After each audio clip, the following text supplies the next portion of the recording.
All right, today we're looking at my 4.340.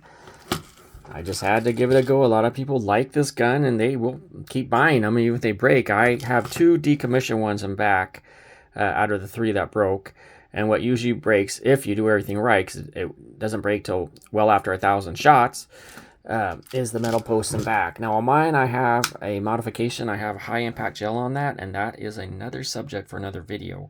But yes, it's that post that breaks. So what happens at a certain point, it cracks, fractures, and then your piston will not lock anymore. It will not cock, and then people get mad and they usually break the post off completely.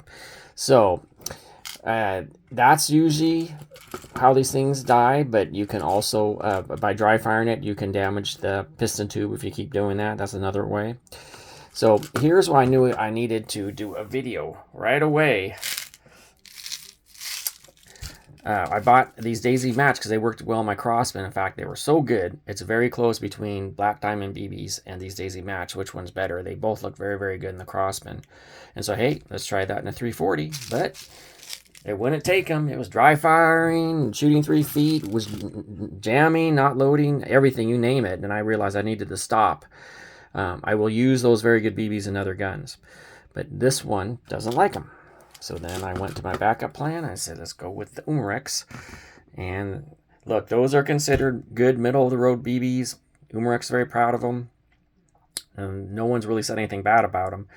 But surprisingly, in the Daisy 340, these Umarex BBs are superb. They're better than good. They're super. And how do I judge that? Okay, if you're new to the 340, this thing jams like crazy. It's not uncommon. And with those two, you have easily those two. It was like you shoot, jam, shoot, jam, jam, shoot, jam, and pretty much like that using Daisy standard BBs. So unfortunately, the answer for good ammo for this, because these carnival guns are BB sensitive, the answer was Umarex, so I had to step out there. So here's what's exciting. So let's take a look at the magazine. All right, so remember, for the Daisy system, you have a feeder here, and then the BB retainer. We're going to treat that like a national treasure. We're going to get into that. And then you have this BB well that has 200 BBs on board, which is very handy. The other guns, like the DX-17, don't have that. Okay, but we got to be careful how we use this. So now let's go over the basics. How did I not get any jams? All right, first of all, the basic stuff. Just a quick review. We'll use our prop right here. It's kind of hauled out, but all right. So when I cock it, I use a gentle overhand grip. Don't slingshot, or it doesn't matter what grip. Honestly, I need to kind of rephrase that. It doesn't matter if you slingshot or overhand grip this. If you crash a slide, you bust up the hop up. So again, when I do this, I just keep my hand on it. Keep my hand on it. And then load it just like that. I don't crash that slide. So that's number 1. And then number 2, okay, on top of using the Umarex BBs, how do I handle this? And I was really careful this time around. Okay, so when you load this, okay, put it down, shake, you use that loading stick and gently.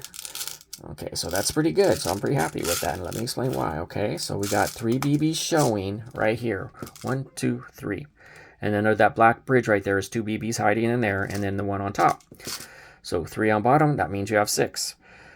So 6 or 7, if you see 3 or 4 BBs there, settle for that, because we're trying to protect the strength of that BB retainer here. If you're rough on this, you jam that stick, you just get stubborn, keep shaking and jamming the stick, you wear those out, and what happens? So if you wear out the BB retainer right here, I call them the prongs, this BB shoots up into your gun and you can't cock it. So when I showed you how I cock it, it won't cock. And there's a couple ways to clear it, but it just gets old because it's constantly jamming. All right, so let's take another look at this. Okay, so let's get this back down and let's do it again. So,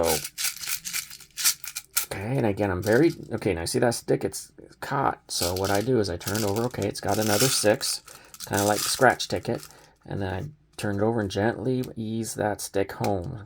Never jam that stick. Okay, we don't want to do anything that hurts the feeder or hurts that retainer up top. Okay, and so you settle for 6 or 7 shots, and it's no big deal. If you have a table, you just set it down, take it out. If you don't have a table, I just tuck this under my armpit. I make sure it's tucked hard under there, and I reload it. No big deal. I never drop the gun.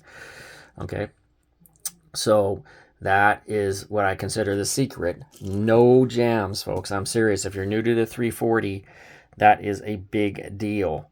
I have over 200 shots. In fact, with this one, I loaded it up a second time, and just to make sure, I kept shooting, no jams. So over 200 shots and no jams. So the combination of the perfect BB for this gun and how I handle the magazine. 6 to 7 shots. Treat this like a national treasure. Careful with the stick. All right. So anyway, that's going to be it for this video. And then the next one, we're going to get into things I did to make this more of an accurate shooter. Once I saw that, hey, I'm onto something. This thing's shooting great. It's reliable. Okay, thank you very much.